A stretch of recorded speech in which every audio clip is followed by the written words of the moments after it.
Hello, everybody. Today we're talking about how to make a killer art school portfolio. Welcome to Art Prof. This is our global art party. Let's talk about what we wish we knew before we prepared our portfolio. Now, Dorian, what is on your list? Well, I think one of the biggest things is having a sketchbook. A lot of people don't realize how important the process of creation is, as well as how much schools value that insight. So being able to pick your brain and see how certain areas of just your work actually operate really gives the school a lot of insight into you and your process and how they can actually make you better. But then it also allows for you to truly see what you're doing in your work and what is actually worth putting in your portfolio. And also to develop a sketchbook practice. That's not the same thing as just having a sketchbook, which is fine. But what helped you develop a sketchbook habit? Because you sketch a lot for your fashion designs, your industrial design pieces. Yeah, I think the first thing was understanding I can't get better until I keep doing it. And the more and more that I would sketch, even if it was the same object or same product, I would do variations of it with different inspiration on different pages, different colors, different forms, different silhouettes. And all of those things just helped inform my work every page that I would go forward. Uh, and that excited me. So it made me really just want to keep going through with my process of sketching. I don't know. How about you? I have been keeping a sketchbook since I was 5. So it was like breathing for me. But I think the main difference in my sketchbook later was using it as a place to store ideas, because sometimes I would just see something and it had nothing to do with what I was working on at the time. But I'd say, you know what, I want to store that. And so actually a big part of my sketchbook practice is the writing. You look at my Mm, sketchbook and there's actually not as much sketching as you might expect. And I think that's where the sketchbook is almost this storage bank of all of my hmm ideas. And I think that's what art schools want. They want to see that the sketchbook is not just rote practice, but it's actually where the ideas are being formulated. Is it like that for you? Yeah. And I didn't even understand the process of thumbnailing until I started truly getting into sketchbook work. Because if you're in the chat and you know what thumbnailing is, like type us some of your favorite things about thumbnailing. But yeah, I would always just try and dive into a piece without the actual like planning and execution and thinking about how can I make this easy for myself. But with thumbnailing and with having that kind of explorative aspect within my sketchbook, it's like, okay, all of the bad ideas are gone. So Got to now weed them out. we can just get those all out of here, and now we're good to go with the 2, 3 ideas that really start sticking. Tell us in the chat, how many of you here are applying this year? And are you doing BFA or MFA? And how many of you here are thinking about it or might be doing it in the future? And tell us where you are, because the thing about preparing an art school portfolio is stressful. It's so difficult to navigate. There's so many aspects to the portfolio. And so that's one of the reasons we're here, is to make it hopefully a little bit less stressful and to give you all some more concrete things to be thinking about. Now, the other thing that I wish I had thought of in my portfolio is experimentation with materials. Because in retrospect, I did some mixed media when it came to 2D materials. Like I did a lot of these oil pastels and they also had paint on top of them. But I didn't really experiment. And you're really good at it, Dorian. So what do you say to somebody like me for whom it's not really very natural to be thinking that way? Great question. And I've asked you a question as an answer. What do you have to lose? Like, there's really nothing for you to lose when it comes to trying a new process or experimenting in a new form, like you're meant to fail. You're meant to go through that like trial and error. And without that trial and error, you're not going to get better. So understanding where you are, which is the beginning of learning, and accepting that, but also not accepting that like that's where you're going to remain. Yeah. It's very challenging because I imagine for a lot of people preparing a portfolio, you have pretty limited time. You're still in high school, you have all your classes and homework and stuff to do. And so I know a lot of students are worried about time. They don't have time to make the portfolio. So they feel oftentimes like there's not room to mess up or to experiment and do a lot of things and feel like it's not going to work out.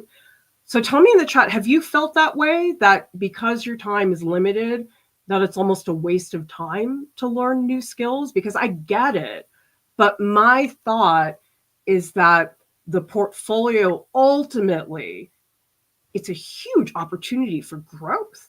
You're going to learn a lot making that portfolio. And that's one component of the portfolio that I think oftentimes people don't think about, that I think is absolutely critical. This is not just, oh, pump out 20 pieces in a row. I mean, who can do that? Yeah, that's for people that don't want to sleep ever. And I think that especially in high school, you need to get your sleep. You need to be prioritizing yourself and understand that you also probably have more work than you expect already laying around or already with you that is portfolio worthy. Like you might not also see it as portfolio worthy, but I know that there were 2 pieces that I made in my art classes in high school, like 2 specific ones. I did a video where it was sound design, and then I did a ceramic turtle. Had no intention of making that for my portfolio, but those pieces were some of my favorite things that I worked on. You could tell by the way that they look that I spent time on them and that I was freshly learning, but I had a good foundation and I had the curiosity that was going to push my ideas in a healthy direction that would get some really cool results, hopefully, in the future. And I think that that's a big reason why I got chosen to go to the schools that I did. Like RISD was where I attended, but I got into 13 out of 14. And like that was like a really good feeling for me inside. And it's not uncommon for people to, get rejected, but having those acceptances and just feeling like, okay, my work is good enough. Like that's the best feeling. Artscape says BFA application due in March, and I'm way behind, still working on pieces. I mean, you should be. Here's how I feel about deadlines. So a lot of students will say to me, if I apply early, that will increase my chances of getting into the school. And that's not the case. They don't say, oh, this person applied early, therefore they should get a leg up over somebody else. Take every day that you can possibly take to work on your portfolio. Or some people will say to me, well, I just want to get it done. Yeah, but I mean, take that extra month, because the time in between early decision and the regular admissions, I mean, it's like 3 months. I mean, think about how much you could do in 3 months. So use those deadlines. I mean, were you working up until the deadline?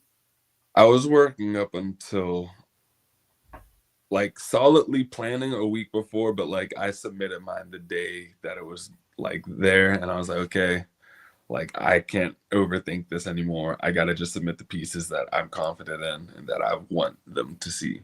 Because do they still use Slide Room for? I think so. Because yeah, submitting everything online, we had to have the description, we had to have the like actual image, process image, whatever you want it to be, and then the title of the work. So it's like not too much, but in high school, I'm thinking like, okay, how can I make it sound like I've thought about this, but I'm not trying to BS the application people? Because that's a big part of it too. They can read through if you're just saying things. Mary Jane says, hopefully this year, MFA. Currently, I'm still working on it. To be Good. clear, the MFA and BFA application, they're opposite ends of the spectrum. BFA, they want diversity. They want to see that you are open and willing to do different things. A lot of people say to me, well, most of my portfolio is digital. Is that okay? And the answer is no. You can have some digital pieces, sure. But if you have all digital in your portfolio, what the message you are sending to the admissions committee is, this is the only thing I want to do. I'm not interested in anything else. Whereas the MFA program, they're looking for a cohesive, mature vision. That's not the same thing as showing you can do all these different things. And the other thing I would say for those of you who are applying for an MFA, and tell me in the chat if you are, MFA portfolios take a really long time to develop. It's very different. And most of the time I see people applying way too early before they are really ready for that. Amanda says, I don't feel like it's a waste of time, but the lack of time is certainly frustrating. The important thing is that you use your time well, because Dorian, one of the things that I see is people don't wait, or people wait until the portfolio is finished and then they get feedback. But that's a huge time waster, because you need feedback early. You need feedback so you have a plan. Did you do that? I didn't. I tried to get advice as much as possible. Mainly, like, my one true, like, main resource was my art teacher, Miss Martin. I would go to other teachers, like, periodically that I would be in class with and be like, hey, what do you think about this piece that I'm working on? Or what do you think about this, like, as a portfolio piece, and get that feedback. But I wasn't necessarily going like, this is my full portfolio, like, please look at this and tell me what you think.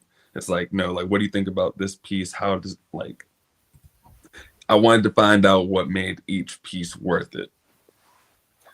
A lot of you know that we do offer portfolio critiques for a fee, and there's so many people, they will get the portfolio critique 2 weeks before the deadline.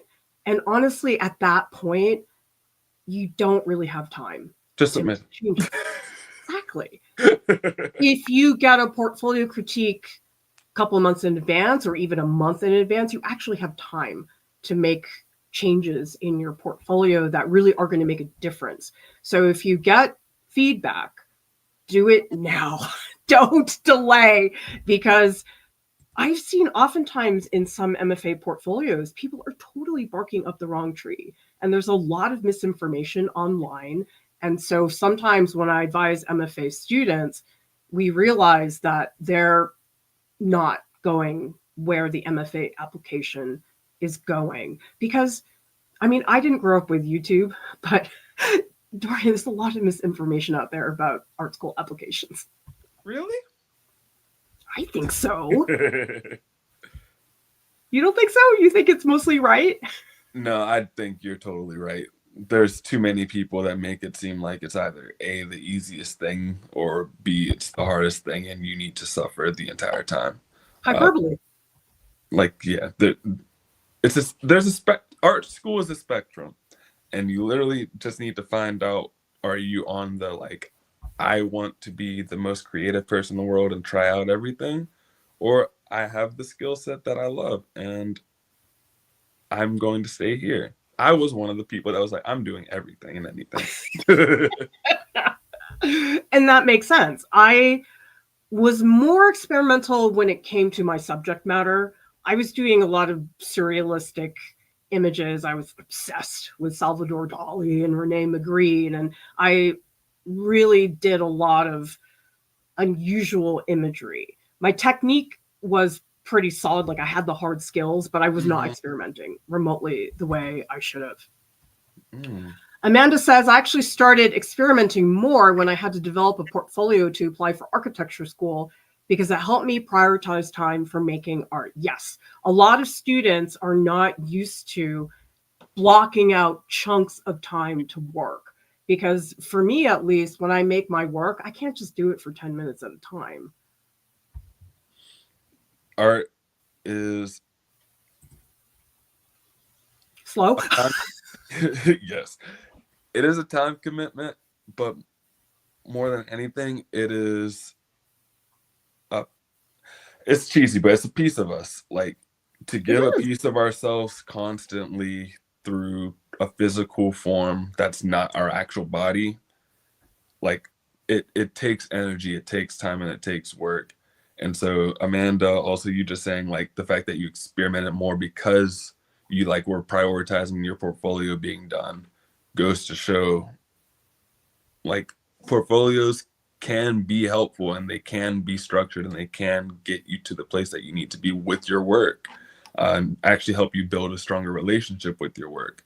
But it's all about whether or not you're being smart about the time that you dedicate to it, and also, are you really like truly working towards a strong portfolio? Like, what is your goal?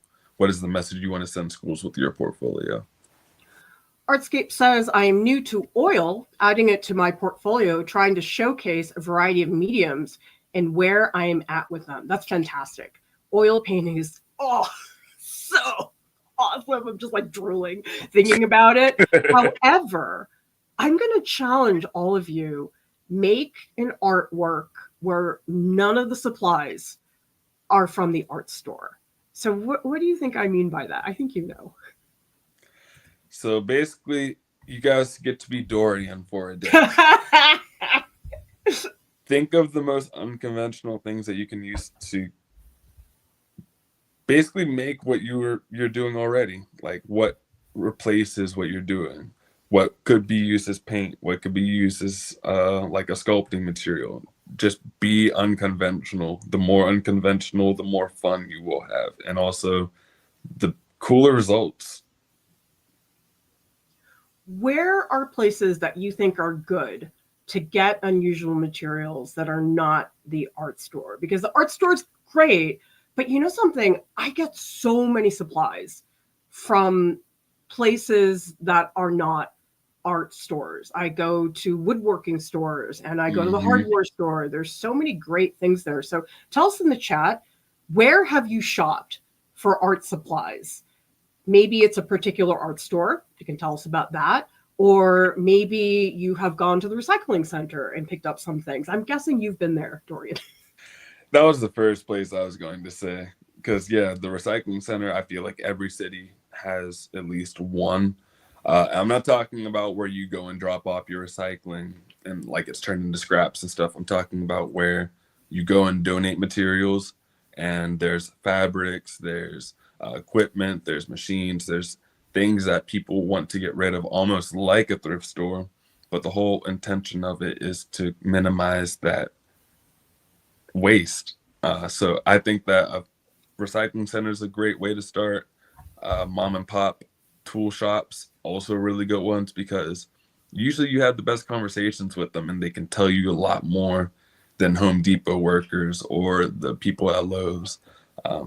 Because, yeah, I think the more intimate places get you the cooler materials. Carolyn says, I find trying different things is very mind-opening. Even if I don't like the medium I'm trying, I learn from it. But I'm not trying to build a portfolio or applying to programs. But here's the thing. Once you have creating a habit of trying different things, that doesn't leave you. It's in you, because I'm sure, Dorian, when you prepped your portfolio, that you learned a lot of things that you use today. I always say that I've not failed, I've learned. That's the best way to look at a portfolio, art piece, whatever it might be. I try and learn as many things as possible because I know either way I'm going to apply some skill or some aspect of that in a future practice. So when I'm drawing shoes, I'm applying all of my rendering skills, all of my form and sculpting skills. Everything comes together and it makes my ideas, sketches, thumbnails, whatever it might be, stronger. It's all a part of the process, though. Karasu says, I had a meeting with my art professor about my future today. He said illustration and animation are the most technically advanced in terms of skill fields. Is this true? Well, based on Dorian's face, I'm going to say no. It's not that. Okay, I will say it's a very highly competitive area. I think that you could agree with that because it's not oversaturated, but there are a lot of people who are interested in illustration and animation. Technically advanced, though, is very tough because there's also various subsectors of illustration, animation, like industrial design, graphic design. Like all of those things have subsections that are technically advanced in more ways than one in some way. I don't know. What would you say? I just am always suspicious when people make big, broad, sweeping statements about a field, because within animation, there's so many pockets of animation that are not Pixar or Disney that just don't get the visibility of a Pixar movie. Like there's a lot of incredible independent filmmakers who are doing all kinds of incredible things. And the thing is, look at architecture and industrial design. I mean, those are just as technically advanced. And then who's really going to define what's advanced? Exactly. I mean, is it just like, oh, you got the new shiny toy, or is it because you have a lot of expertise? Now, my feeling about the art fields, they're all competitive. I know that some feel more competitive, but you're constantly needing to prove yourself, and you got to have those hard skills, but you also know how to talk. I mean, if you are going on an interview and you have amazing animation skills, but you can't talk very well, or if you're a jerk, that's not good either. So you have to look at the art fields and you as a candidate, it's a whole cohesion, right? Mm-hmm. Also, I think just a little sprinkling right there too, that you had, if you applied to a college, expect that they're going to call you and want to talk to you. Like the interview part of the college process is very real. So when you have your portfolio, don't think that it's disconnected from the interview because they're going to reference it. So whatever pieces you might have put in there or anything that you've done work-wise, think about what the intent was.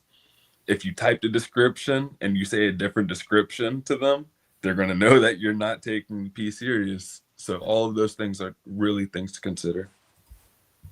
Jazz is following up. Illustration and animation are two programs that are very competitive. You really need a rock solid portfolio for both programs. And Jazz is referring to a 1-year prep program, which was fundamental for many students. They got in the second time around. It's all competitive, you guys. I mean, I don't know a single person in any art field who has not struggled to be seen or be accepted or to be hired to do a job. That's everybody across the board. So don't worry about that. I think the more important thing is that you research your field. I mean, I had no idea what industrial design was when I went to art school. I just was like, oh, I guess that's a major. Okay. A lot of people don't know what's involved with architecture. They just think, oh, architecture is buildings. No, there's landscape architecture. There's interior architecture. So Dorian, how would you recommend people research these fields? Because again, a lot of misinformation and broad sweeping generalizations. The first thing I would do is write down the 5 things that you want out of a career. I think that was one of the things that really helped me, was my art teacher being like, what do you really want to do? And I remember the first 2 things that I said was I wanted to make art and I wanted to help people. And her being the art teacher that she was naturally just like, okay, I can see where this kid can go. Like I have a vision. And she just told me, like, look up industrial design. I didn't know what it was, but as soon as I read it, I was like, this is in line with my values and what I want to do with my creative abilities. So for everyone else, it's like, if you have something that really calls to you, if you look at furniture and it makes you happy, or if you're actively engaging with spaces and changing your room around and you're like, I love just making my room look cool, like interior architecture, interior design, there are just the gaps that you can fill, those small passions in your daily life with your creative endeavors down the road. And I would highly just recommend looking up, okay, what majors does the school have?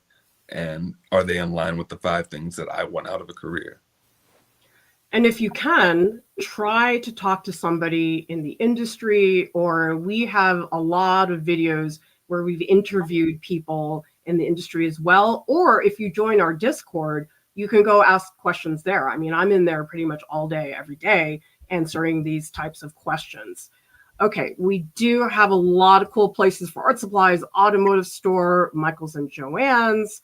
And we also, I skipped one. Okay. Joann's and Hobby Lobby. Okay, sorry, repetition there.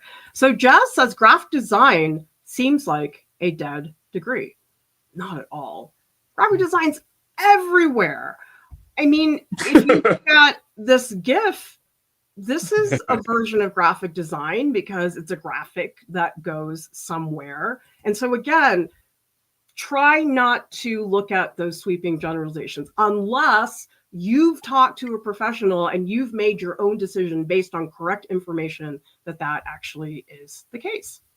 And calling it a dead degree as well, just a big thing we as artists and artist communities have to also start recognizing is that just because somebody says they're a graphic designer doesn't necessarily mean they are. Right. Like a lot of people can false claim the professions that we're all fighting so hard for. And I feel like it's not a disservice, but it does make it harder. So I'm trying to think of how to phrase it, because you know what I'm trying to say, right? Yeah, I think the thing about fields is you have to recognize who understands the field versus who just works in one piece of a field. Exactly. So you could talk to somebody who's a professional, let's say, industrial designer, but they haven't thought about industrial design as a field. And so they're just working in this one slice. And so they may share with you their experience in that one part, but you can't look at that and say, oh, that's all industrial design. No, that's so, whereas because I've taught in art school, I have had to understand what is the overview. I understand that illustration is comics and graphic novels and children's books and book covers and things like that. So that's where you have to understand the whole picture. And that's where you got to, I mean, we're ones you can talk to. we know our stuff when it comes to all of this. So another skill that I think is invisible that a lot of people don't even know about, I didn't know about it in high school, is composition. I think that's a skill that is overlooked. And the main thing is, are you thinking deliberately about composition? So for example, here's a really simple thing. If we look at this GIF, composition is where you put things.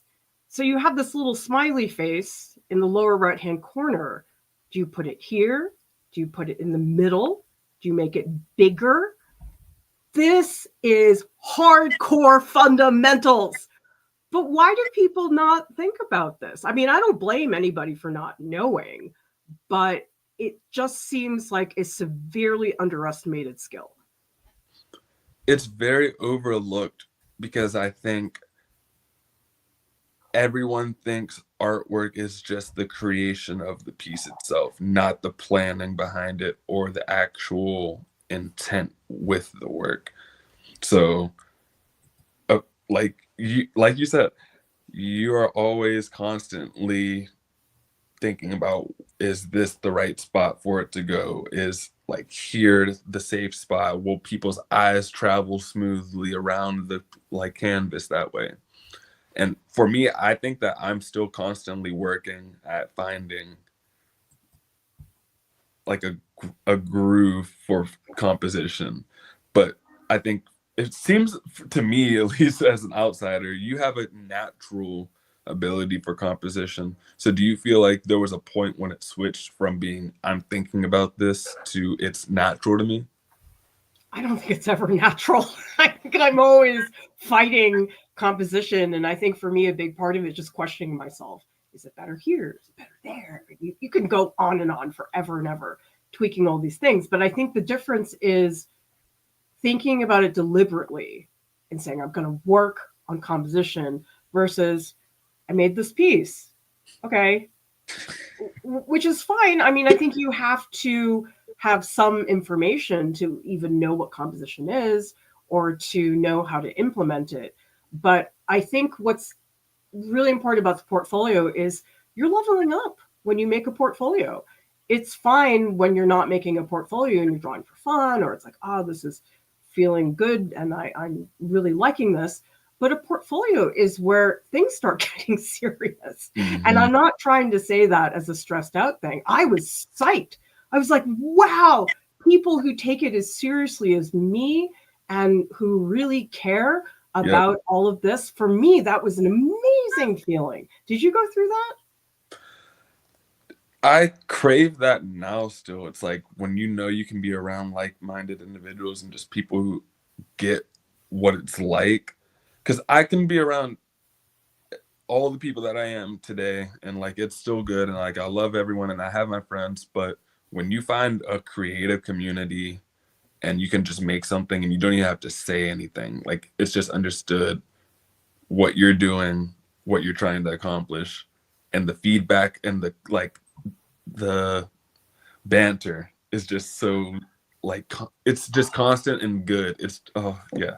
When I went to art school, I was like psyched to get homework. I would look forward to that moment where the professor would say, okay, we're going to do this for this week. And so it does pay off where you get there, but it's hard work to level up and to shift your thinking into art being more of a potential professional experience. And I'm not saying you have to be a professional, of course not. I mean, that's why you're going to school. But it is important that you really start taking things seriously. It is a very, very different thing. So I'm wondering from everybody in the chat, I know not everybody here is a professional, obviously, but did you ever have a moment as an artist where you thought, oh, wow, this is real.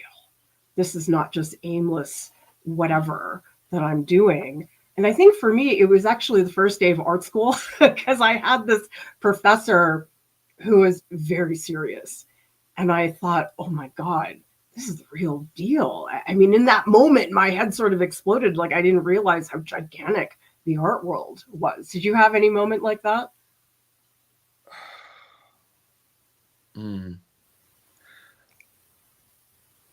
I guess getting into art school. Mm-hmm. Yeah, that experience was kind of similar where it's like, I'm doing this. Like it's happening. It's happening. Like this is where we're going. CRS says, what would be a checklist for graduating high school students to have in their portfolio? That's tough to answer. Say that again? That's tough to answer. I don't think there's one checklist. There isn't.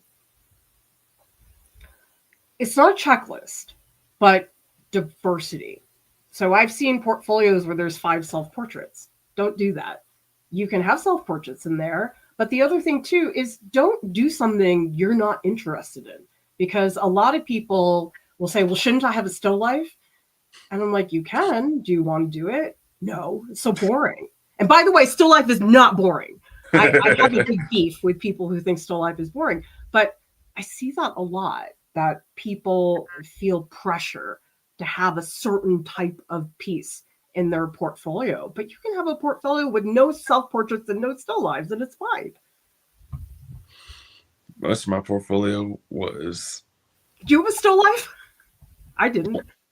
I had 2 still life because that was the first time I used charcoal. I wanted to show that I could use charcoal. I had my video. I had a watercolor painting of the bridges in Pittsburgh. I had a portrait of my friend, a portrait of myself. One was in graphite, one was in colored pencil. And then I had 3 sculptures. So yeah. By the way, yeah. 3D, if you guys have 3D in your portfolio, that makes you stand out. Most love it. people have no 3D.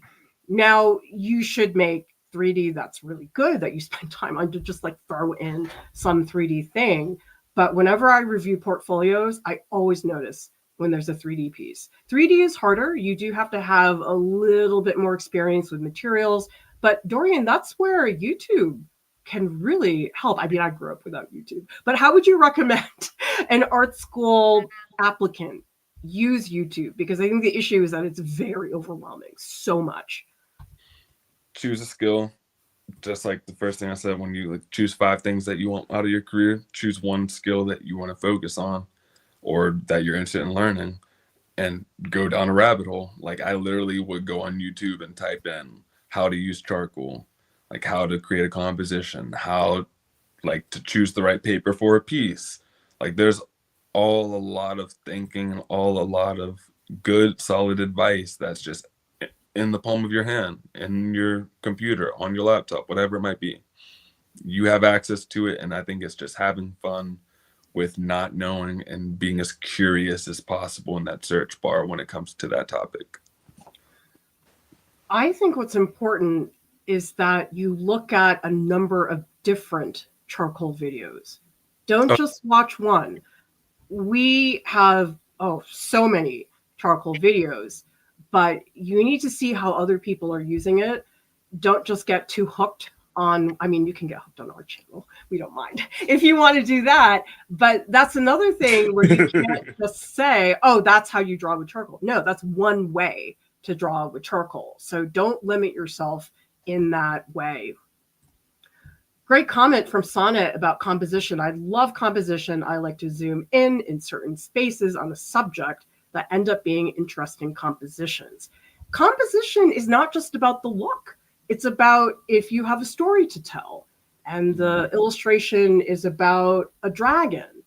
Maybe the dragon is going to be very small in the composition because you want to show that he's very small and powerless. And if you have a very powerful dragon, maybe he's gigantic and he's filling up the composition. So don't just think about composition in terms of the look of an artwork. You also have to think about, well, how does that composition actually tie in with the story or whatever it is that you want to show? Edie says, I get that aimless feeling when I try to do gesture drawing or when I try to draw something I don't actually want to draw. So that's where anybody preparing a portfolio or anybody who's like, oh, I don't know what to draw, use prompts. Prompts are incredibly helpful. And of course, we have a huge list of prompts. It's on our website. Just go to the search bar and type in prompts. You guys will find it. Did prompts help you in art school or any other time? I could not have applied to art school without prompts. And even applying to RISD, I was so excited to have the bike project as one of the prompts. And I was the year that they changed it. So I missed the bike prompt. This is from RISD. You had to do a graphite drawing of a bike, and you have to mail the actual drawing in with your application. I should see if I can find mine. I would love to still have mine if it's somewhere in my mom's house. Because, yeah, like it really made me sit and think, okay, I know that everyone at this school is doing this. Like, how can I make mine me? Like, what makes this bike drawing Dorian? And so I just did mine and a whole bunch of sections of like hyper focused on very specific sections of the bike, cut them out on like rectangular swatches because I did them all. And then I just pasted them and kind of collaged my own version of a bike with these very detailed drawings. And so, like, yeah, I loved that drawing. Like, it was great. It was fun.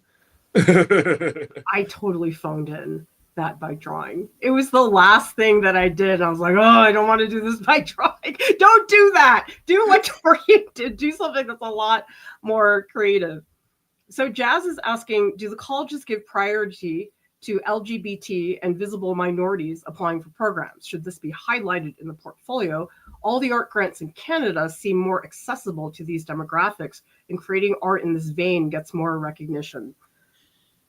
I can't say. I mean, I'm not in the admissions committee and I don't have access to information like that. But again, it shouldn't be you're doing something for the portfolio because you think you should, or because you're trying to get noticed more necessarily. I think the most important thing, you have to do stuff you're excited about. If you aren't into your project, I can tell in a heartbeat that you didn't feel like working on that. And so when you're making artwork out of obligation, I mean, we can see right through that. You guys, I'm sorry to tell you that. So why is it that we can't fake that? You can't fake passion. Artists are some of the most passionate people. Like, we have too much emotion and things that we want to share and get out and stories that we want to tell. And I think that our work, whatever work that might be, is like, that's what embodies it. Like, that's what it all comes down to. That's the summation of all the things. And even just being a Black artist, like, for that question too, like, not a lot of places will understand your experience. Not a lot of people will also validate your experience, but it doesn't mean that it's not a valid experience. So keep that in mind if you do put something like that in your portfolio, and use it to your advantage. Like, if you see that they're looking into having more LGBTQIA plus, like anyone, or Black people, POC, whatever, like, people can say, oh, you're only here because of that. Okay, cool. I love it. Like, exactly. It's like, I'm here. My work is great, and I'm here, and I have a scholarship. Like, cool. Like, my life is good. Like, this is, like, that's a good thing. So own it if you do also figure out that that is the case, because I am one of the people that where I'm very fortunate to say I'm a Black graduate from RISD. Like, it's an honor. Whether, like, you know, RISD has its issues or not, you know. You went through it, and you have all these skills now as a result. Exactly. And now I get to be with Prof Lieu.